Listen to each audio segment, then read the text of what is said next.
Hello guys, and welcome back to Joe's Ventures. And today we're going to be doing part 38 of our Planet Zoo mod spotlights.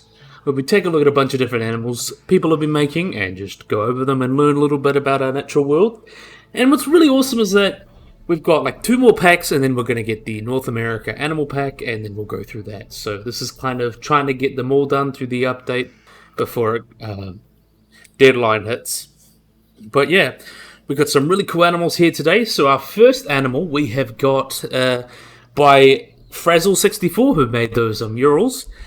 And Nicholas Lion Rider. We have got the Aodad Remake. So we've covered this guy before, but he's clearly got a very much needed touch up. We can see the hair on his beard here is really improved. Looks really nice. So an Aodad, or also known as the Barbary sheep, as a species of caprid, or species of sheep or goat, that is native to the Rocky Mountains of North Africa. And although they are rare in North Africa, they have been introduced into Southern Europe and North America, and kind of compete with native bighorns and other mouflons and things. They do compete. A really wonderful animal here. So the Barbary sheep stands at about 60 to 90 centimeters tall, or about 2 to 3 feet tall at the shoulder, with a length of about 1.5 meters, or 4'11", and weigh between 40 and 140 kilograms, or 88 to 309 pounds. And the sandy bottom they have is like a sandy brown that you can see on their body that darkens with age. And they also have this very shaggy mane that you can see that has been greatly improved from the last version, because that was really early mod. Looks really nice. And they have these really cool curved horns, and they curve back and inwards like this. And on males, they can extend 76 centimeters, or about 30 inches in length. And you can see their horns, and you can see the wrinkles kind of lines as the animal matures. So their natural range is around northern Africa, so such as Morocco, Algeria, Egypt, Nigeria, and places like that. But have been introduced to places like southwestern Spain, the southwestern United States, Mexico, some parts of Africa as well, as they are kind of a game species, so people like hunting them. Been introduced to a whole bunch of these different areas.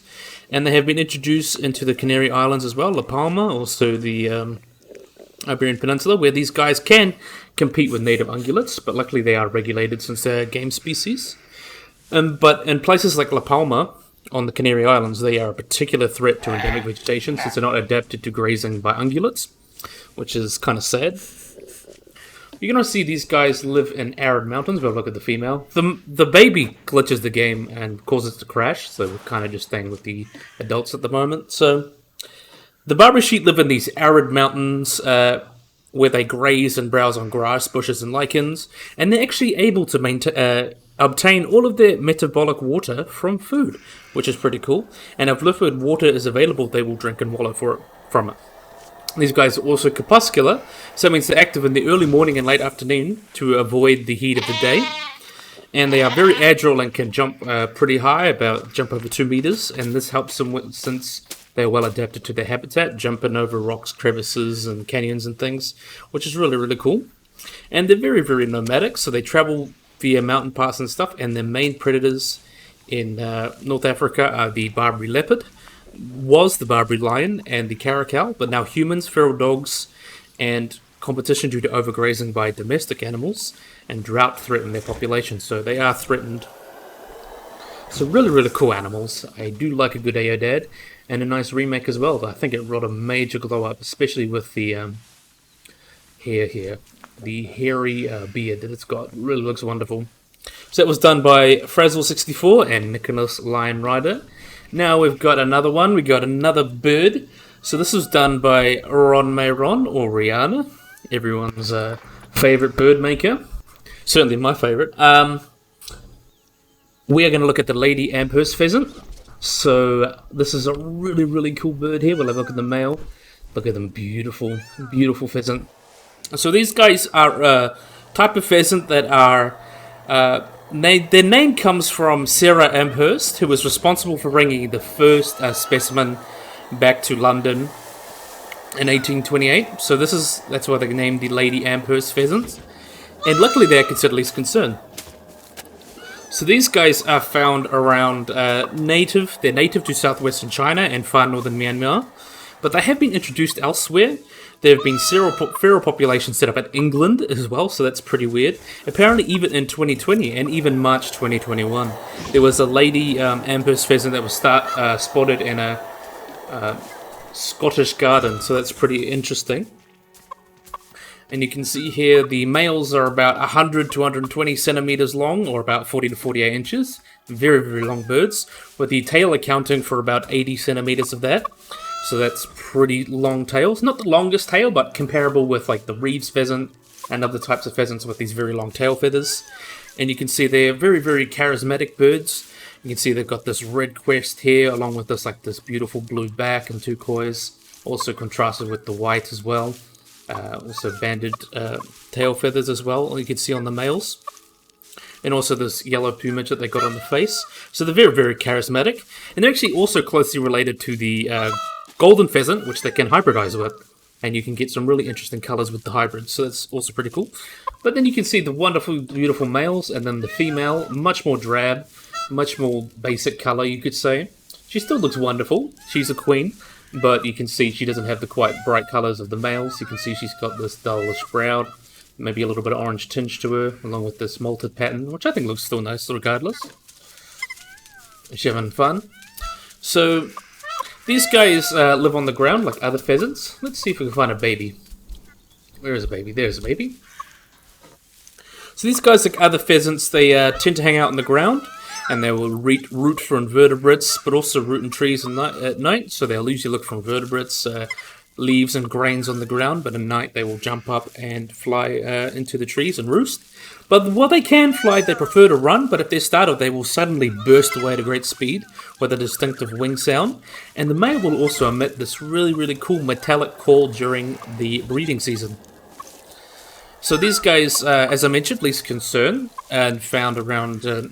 they're pretty common aviculture birds, so they're very common seen in private and public aviaries because of the beautiful colours. And that's part of the reason why we get these established populations of pheasants where they shouldn't be, such as the population in England. It's because aviculture can spread around species that you don't really want. Still a wonderful animal. I think they are great pheasants, and Ron Mayron or Rihanna did a good job. So wonderful. So now we're going to move it on to another bird. So this one was made by Leaf. This is a subspecies, part of the Africa pack. This is the North African ostrich. So also known as the red-necked ostrich, as you can see by its red neck or pink neck, or the Barbary ostrich, is the dominant subspecies of the common ostrich and is found from western North Africa, and is the largest subspecies and therefore the largest living bird. So these guys are kind of related. They're closely related to the extinct Arabian ostrich, and also the Western Asia, so they're closely related. And they discovered that common ostriches used to live in India about 25,000 years ago, and showed that these eggshells that were found from these Indian ostriches were pretty similar to the Barbary ostriches, or the North African ostrich, which makes sense. That's the closest to them, most closely related. Really, really wonderful animals. And they are the largest subspecies, so they can get to about 2.74 meters, or about 9 feet tall in height, and weigh up to 154 kilograms, or 340 pounds. And they have, you can see this really charismatic, they have this pinkish red neck here on the males, and the plumage on the males is black and white, and the females are usually a bit more dull. Still beautiful regardless. I think she is a queen, of course. So these guys, as I mentioned, they're found in Western Northern Africa. They're found widespread across Western and Northeastern Africa. So they usually range from Ethiopia to Sudan, and east through the Senegal and Sahel, and as north as Egypt and southern Morocco. So they're pretty much found around those areas, but they have disappeared from a large part of that range because of hunting and habitat degradation, things like that. And they used to live on the Arabian Peninsula, may have, where the Arabian ostrich used to live. They may be the same kind of subspecies, maybe different populations. We don't really know that for sure. But they could have been found around those areas. And they, in Israel, they have been introduced back into Israel, which you could say that's kind of like rewilding, because they are probably pretty closely related to the Arabian ostriches, where they live in these plains and deserts and grasslands and stuff. And the North African ostrich has dramatically declined to the point where it's considered critically endangered, so this population is critically endangered, but luckily there are efforts to protect the subspecies. And there have been a bunch of reintroduction projects centered about these guys, as I touched on before. They have been introduced since there's fragmentary populations in like Cameroon, Chad, and Africa, and there have been kind of the people introducing them to places like Morocco and Northern Sahara as well. Also some in Asia as well, because they're closely related to the Arabian ostrich. And they're in 1988 and 89, they were taken from Sudan and then released into Saudi Arabia. And it's estimated to be about 100 living in the Mashhad don't butcher my pronunciation, protected area. So there is a small population there, and some other little reserves around Arabia. And even there is actually hope that they will introduce them around Jordan and Egypt. So that's pretty cool, I think. Really cool to see some really cool restoration projects happening. But while we'll have a look at the cute baby. Very cute. So now we're going to move on from... We got a fish this time. A really cool fish. I like the fish. So this is made by... the North African ostrich was just by leaf. The Welsh catfish that we see next was a port from Maneater, or by Tripwire Entertainment, but was ported by Buffzoo and Genora Pizza. So we've got this really interesting fish. So this is the Welsh catfish, also known as just the shirtfish. So these are a large species of catfish that are native to Central, Southern, and Eastern Europe, and in the basins of the Baltic, Black, and Caspian Seas, and have been introduced into areas such as Western Europe as a sport fish, and is now found in the United Kingdom, east of Kazakhstan and China, and south of Greece is Turkey. So they've been introduced in some areas for fishing. So these guys like to live in large, warm lakes and deep, slow-flowing rivers. So they kind of like that consistent water. They also prefer sheltered locations such as riverbeds, jungle trees, etc., where they consume food in open water in the deep, and they can be recognized by its large mouth. And Welsh catfish are also kept in fish ponds as food fish, so that's also pretty interesting.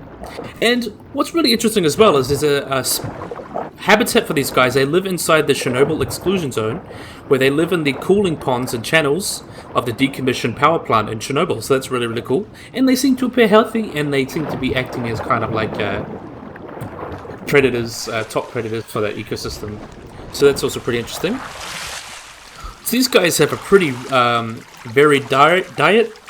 They are freshwater bottom feeders, so they feed on worms, gastropods, fish, crustaceans, and insects, and larger specimens have even been observed eating frogs, mice, rats, and aquatic birds such as ducks, and have been cannibalistic, so they're known to eat other Welsh catfish.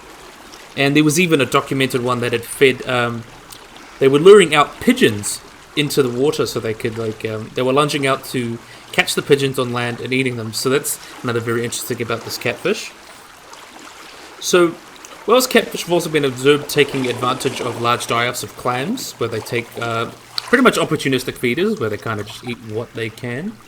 Really wonderful guy here. I think he's stuck there. We might give him a helping hand.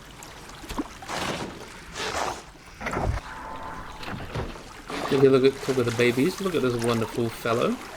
Are you hungry? Yeah, they're all hungry. Oh, I have to talk about these guys while we're making our way. So these guys get pretty huge, with a total length possibly extending about 3 meters or 9.8 feet, and a maximum weight of over 200 kilograms. They are the second largest freshwater fish in Europe or Western Asia, which is second only to the beluga sturgeon. And though these such lengths are rare, there have been talks of big specimens like that, but the average adult Welsh catfish will get between 1.3 and 1.6 meters, or 4 to 5 feet long. Fish longer than 2 meters are a rarity, and 1.5 meters they can weigh up to 15 to 20 kilograms, and at 2.2 meters they can weigh up to 65 kilograms. And usually the largest examples, there have been talks of ones being like 5 meters long and 400 kilograms.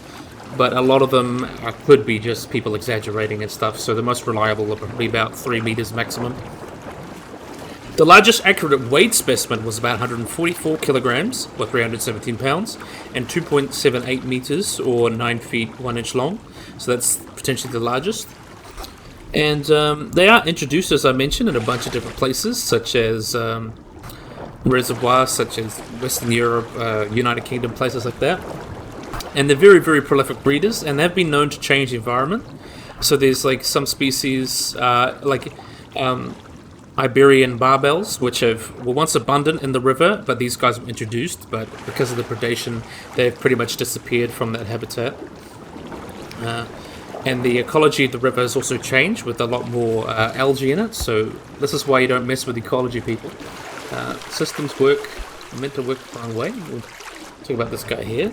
So a female, when they breed, they'll kind of produce up to 30,000 eggs per kilogram of body weight, and the male will guard the nest until they hatch, which depends on the water temperature, can take up to 10 to 3 days. And if the water level decreases too much or too fast, the male has observed to splash the eggs with the tail to keep them wet.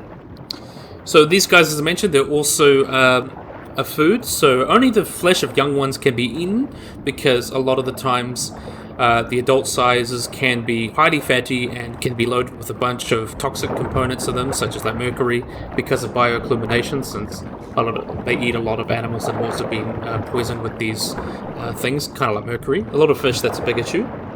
And there have been attacks on people, apparently. There have been regularly talk about vicious catfish attacks, so you got to be very, very careful with that, but a lot of them are kind of very few and far between. And they are considered least concern in their most ranges. In fact, in a lot of places they are an invasive species. But there have been some areas, such as the Sweden population, where they're considered near threatened, since there's low genetic diversity in these areas and they're isolated. So there have been some talks of trying to bring conservation efforts to bring up the genetic diversity and maybe even introduce new blood into these populations. So yeah, really, really wonderful fish. How can you not love these guys? Let's have a look at the baby. Look at the baby. Very, very, very cute. The man-eater models are so nice. Really, really nice. So next we got another mod by Leaf. We have got the Jentink's Duiker. So a little lad here. So this guy is also known as the Girigidi.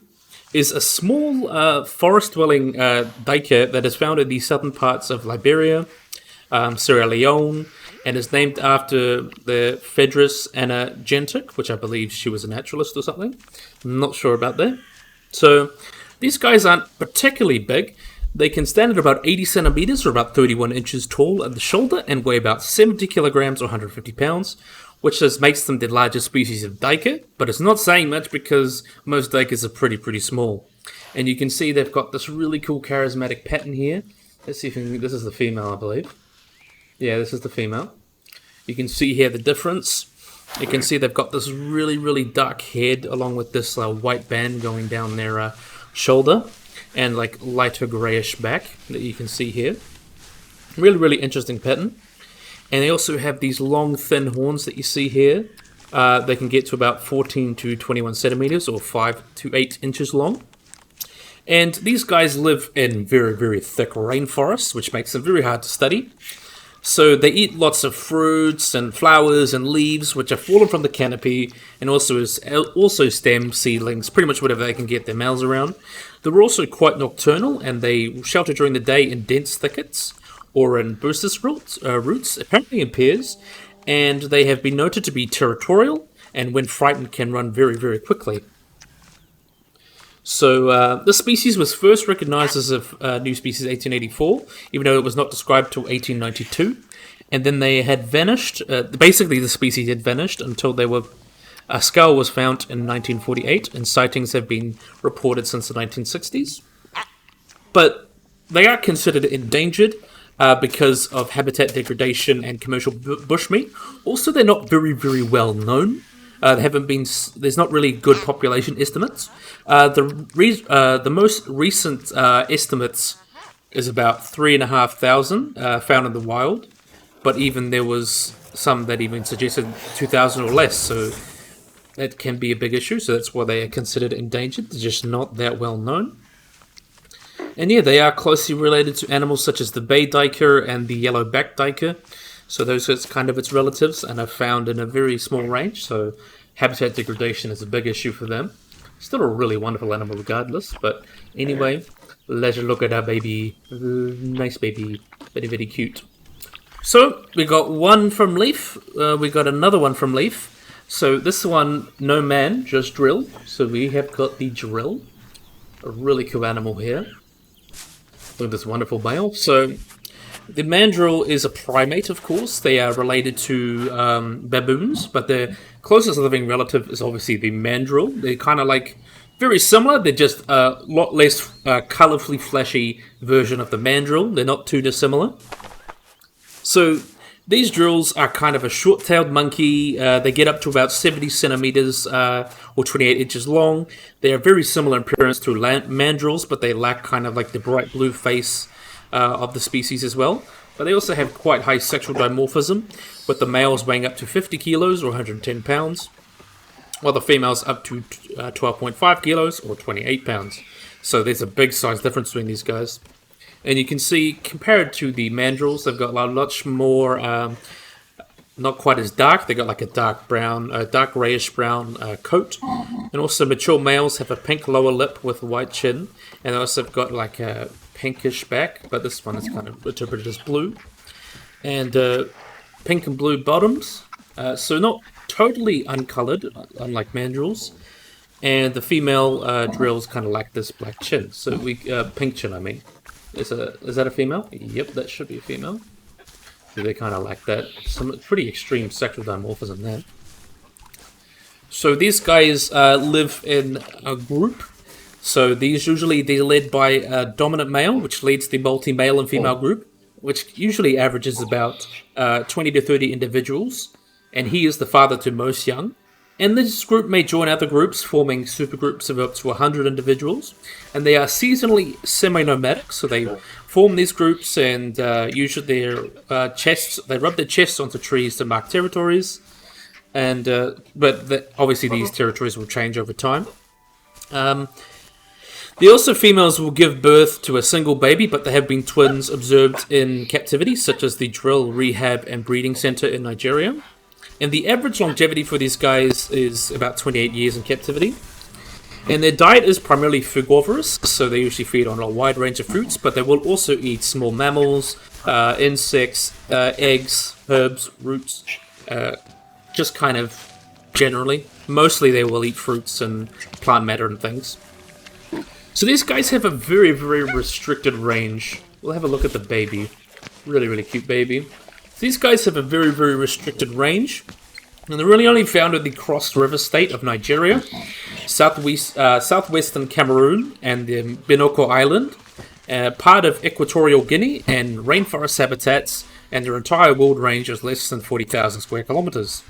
And drills are, sadly, one of Africa's most endangered mammal, and they are considered by the IUCN as the highest conservation priority of all African primates. They are endangered. Drill numbers have been decreasing in all known habitats for decades because of illegal commercial hunting, habitat destruction, and human development. And there is few as many 3,000 drills may remain in the wild, which is a very sad fact, because they are great.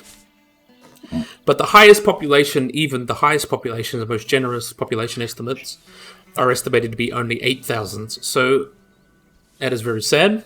A total of about 174 drills have been illegally caught or in semi-captivity in the Drill Rehabilitation and Breeding Center in Nigeria, with high success rates of breeding recorded there, and about 40 zoos across the world.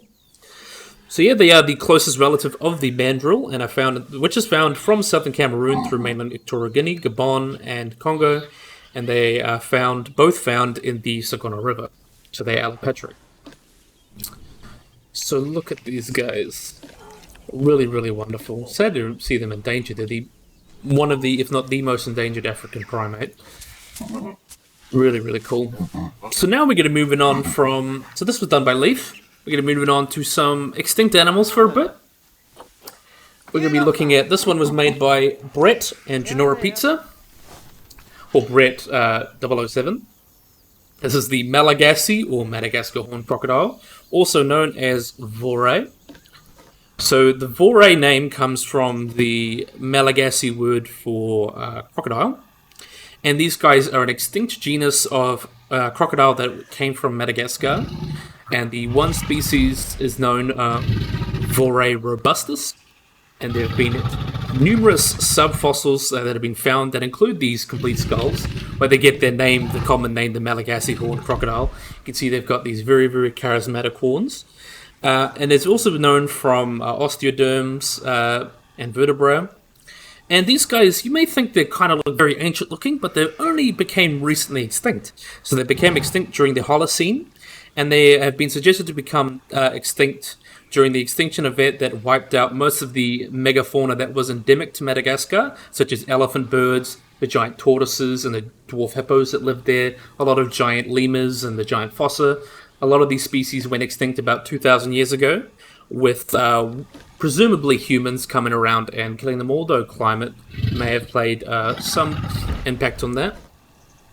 So these guys are quite similar in size, stature, and presumed behavior of the Nile crocodile, and they have shared so many similarities that they thought there must be a great deal of intraspecific competition between these two crocodile genera, and has been proposed that once Voray went extinct, that was the opportunity for Nile crocodiles, which now live in Madagascar, to be able to kind of migrate over there once B. robustus became extinct in Madagascar. So it's a pretty cool hypothesis. But another cool thing as well about these guys is that there was a recent study on these guys in 2021. It only came out like a couple months ago. They studied the paleogenomics, or the ancient DNA of the species, and they found that they, even though they have anatomy similar to Ostalemes, they are actually more closely related to, they're a sister group with Crocodilus, so that's the genus that includes pretty much all modern crocodiles, such as Nile crocodiles, freshwater crocodiles, saltwater crocodiles, all those kind of crocodiles, Nile crocodiles as well, American crocodiles, all that. They showed that they were pretty much sister groups, or related to each other quite closely. They both genera diverged about the Oligocene, so about 30 million years ago, and it's indicated that these similarities to Ostalames, or the dwarf crocodiles, is just convergent evolution, or two independent lineages coming to the same body plan due to similar pressures. So these guys were probably living in similar habitats. Madagascar is kind of seasonal, very seasonal, so it's possible that these guys relied less on water, maybe looking around more. So I think that's extremely wonderful. Let's see if we can find, look at the babies here. Really cute little babies, having a good swim. And then there's Mum, I think. Yeah, that's Mum. Really, really cool mod. I love these kind of recent extinct mods, because these guys are very, very, they're very, very cool, and they're also not that different to today's fauna. Like, if you just go back 2,000 years, which in geologic time is nothing, these guys were common. So, really interesting to see these wonderful animals. And now we're going to move on to another extinct animal. This one was done by Kaluga Studios, and is a replacement for the moment, but will be changed. It will be a new species eventually. We have got the cave bear. So a really nice reconstruction of the cave bear. So the cave bear was a prehistoric species of bear that lived during the late the Pleistocene. So this guy lived through Europe and Asia and became extinct about 24,000 years ago during the last glacial maximum. So these guys have been known for hundreds of years. In fact, just in 2020, there was a completely preserved Ice Age cave bear carcass that was found by reindeer herders in Russia, even though that could be a steppe brown bear. The carcass was estimated to be between 22,000 and 39,500 years old, with radiocarbon dating proposed to have a more accurate age, but is a pretty much well preserved adult cave bear. But we also have a preserved cub, so that's pretty cool. So these guys evolved from the Etruscan brown bear in the Pleistocene, so that would have been about 5 to 2 million years ago. These guys lived from 5.3 million years ago to 100,000 years ago. So these guys would have split pretty early from then, and these guys kind of evolved for different habitats. The cave bear is actually known from isotopes, these guys would have been primarily herbivorous. They would have probably been pretty much like pandas. They would have been like pandas in that they mainly eat herbivorous matter, or spectacled bears is another good comparison. So, comparatively, these guys were much more herbivorous to the brown bears which they lived with, since brown bears are much more omnivorous. And the divergence between the brown bears and cave bears was estimated to be about 1.2 to 1.4 million years ago, but there is evidence that there was hybridization between them, as you can see with most species that are similar, closely related like that. Now, these guys are pretty huge.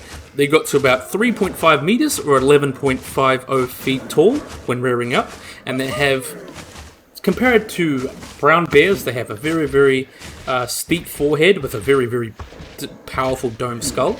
They also have stout legs and massive shins, and they have a very similar skeletal structure to brown bears, but they are comparatively larger. They're comparable in size or larger than to the largest modern day bears. So the average male weight was about 350 to 600 kilograms, or 770 to 1,320 pounds. Though some specimens have been estimated to weigh as much as 1,000 kilograms, or about 2,200 kgs, which is wild.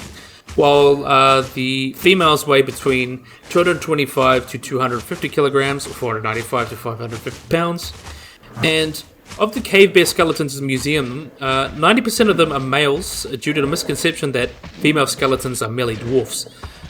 Which is kind of funny. Everyone just wants the biggest and best specimens, but it turns out the smaller ones are just the females.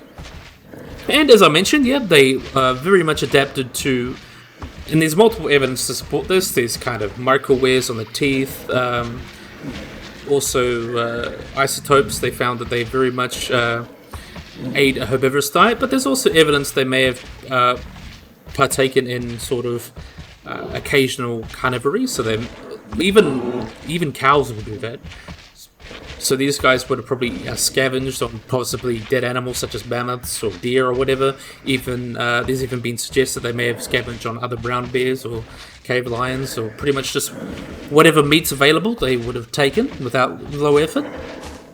And as I mentioned, these guys range from Europe to Spain and Great Britain, Italy, the Balkans, parts of Russia, including the Caucasus Mountains.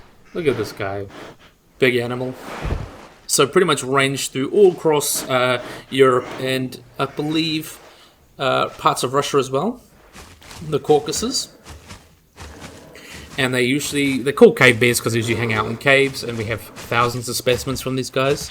So that's really, really cool. Lots and lots of cave bears. And it turns out they had a pretty interesting relationship with humans. They also found that there was there was a cave bear skull with a femur bone from another bear stuck inside it, which I believe that could have had some effect on like kind of the ancient religions. Maybe they kind of revered or feared the cave bear.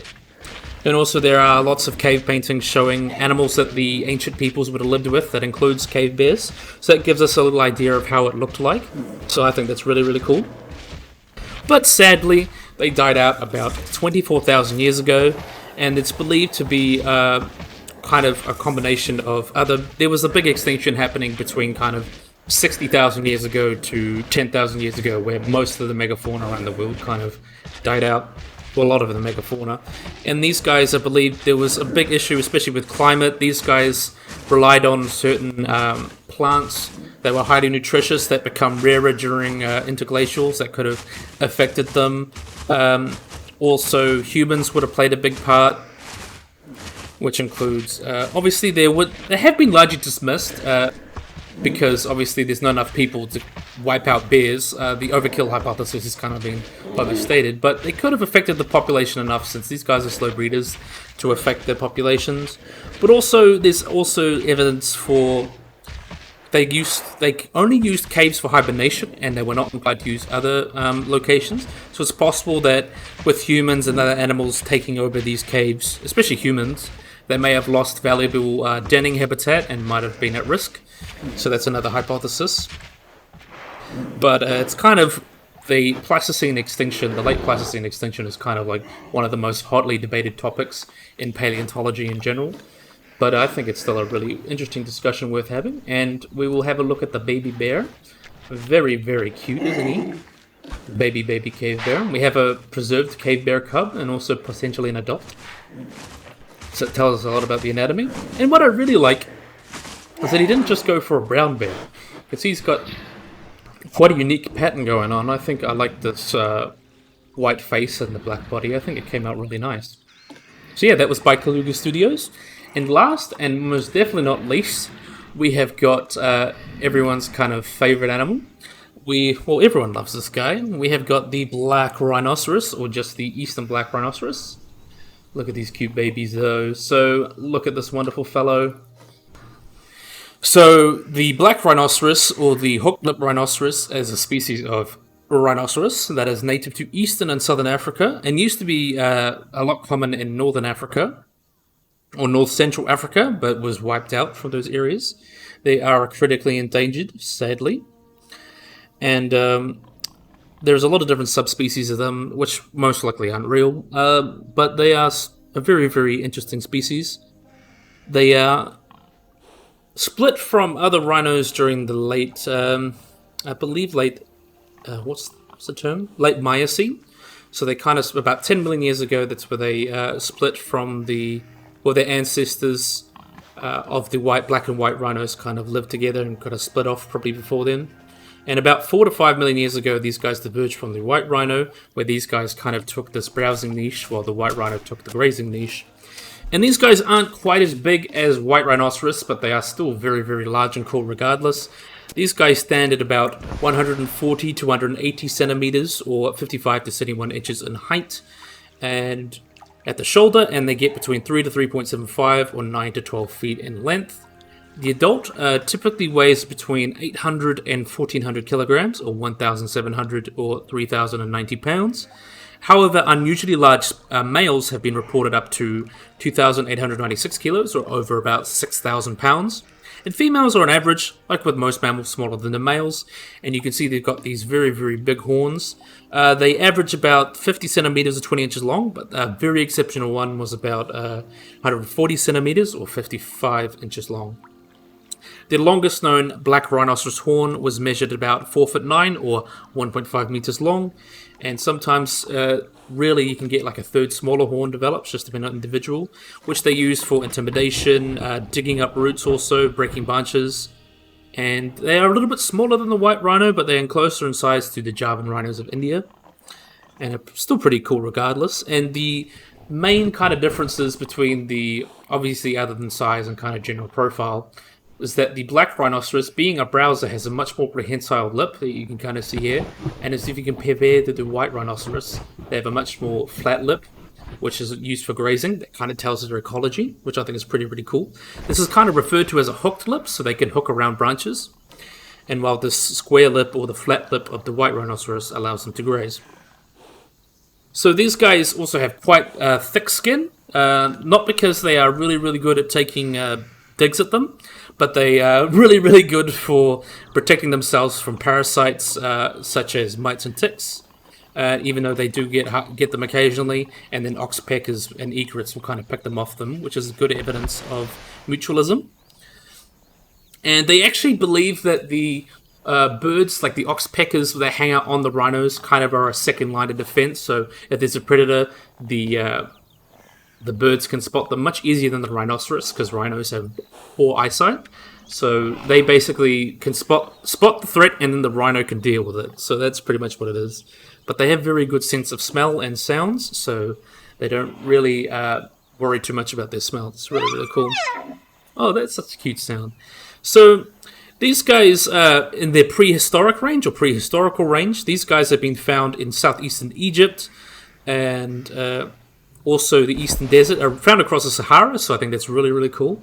But historically, this is because we're in an interglacial at the moment, they most likely have retreated more southern versus north.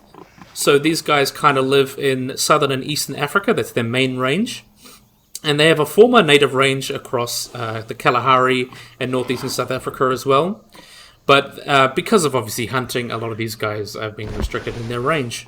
And black rhinos, unlike white rhinos, are generally solitary. They kind of hang out by themselves, while white rhinos kind of hang out in small groups. And they have these home ranges that vary a lot depending on the availability of food. That can range from 70 to 100 kilometers in the Serengeti, and then Nicaragua can be 2.6 to 58 kilometers squared. So it really just depends. And they tend to be active at night. And they also have a reputation for being extremely aggressive, so you don't want to mess with a adult rhinoceros. But we'll have a look at the babies, and how can you not love these little baby rhinos? So very cute. So these guys, as they reproduce, so a baby rhino usually is born after some courtship behavior, which includes snorting and snarling, and also a little bit of sparring with the horns. So the breeding pairs will last about 2 to 3 days, or sometimes even weeks, and with our mate over this time and make the baby. And the gestation period for a black rhino is about 15 months. The single calf will be born at about 35 to 50 kilograms, or 80 to 110 pounds at birth, and they follow their mother just after 3 days. And weaning occurs over about 2 years from the offspring, and the mother and the calf will stay together for about 2 to 3 years until they grow up enough, and the mother will have her own next baby, and they'll kind of hang out and do their own thing. And the young are usually very, very susceptible to hyenas and lions, so that's why Big Mum's got to defend them. And sexual maturity for these guys reaches about 5 to 7 years for females, 7 to 8 for males, and life expectancy for wild rhinos is about 35 to 50 years. So they're quite long-lived, so they can make a lot of babies. So as for their conservation, so these guys were one of the most numerous rhinos, and estimated about 1900 there would have been several 100,000. So that's very, very sad. In the later half of the century, they were estimated to be only about 70,000, and in the late 1960s, only about 10 to 15,000. And by 2019, their population is usually considered. It has gone up a little bit. The lowest point was about in 2008, with a little over 4,000 rhinos. But actually, the early 1990s was the lowest, about 2,000 rhinos. But luckily, their population has gone up. There's about 550 rhinos, and they're actually slowly increasing. So that's a very, very promising sign. That's mainly because of hunting, because of their horn, which is believed to have medicinal properties, which makes them very, very profitable on the black market.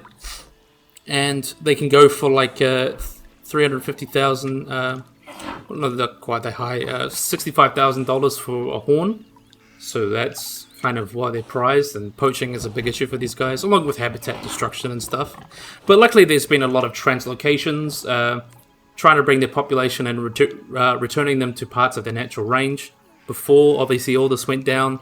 So luckily there are pretty strong conservation projects in place, and poaching's actually going down, so that's another good sign. But luckily things like that, mainly illegal poaching, also hunting, well that's kind of hunting, habitat degradation, all these problems, but luckily they are tentatively okay. Their populations are rising, so I really can't wait to have rhinos back in the several hundred thousands again. I think that'll be the ultimate goal, and that would be wonderful. So yeah, we know we talk a lot about rhinos, but we know a lot about the black rhino. So yeah, I think this would be a great place to end the episode. So yeah, I really, really, really hope you guys enjoyed this video. I hope you guys like and subscribe. Always remember to click the little bell icon to get notified when I upload anything. So yeah, hope you guys enjoy this video. Hope you guys like and subscribe, and bye-bye.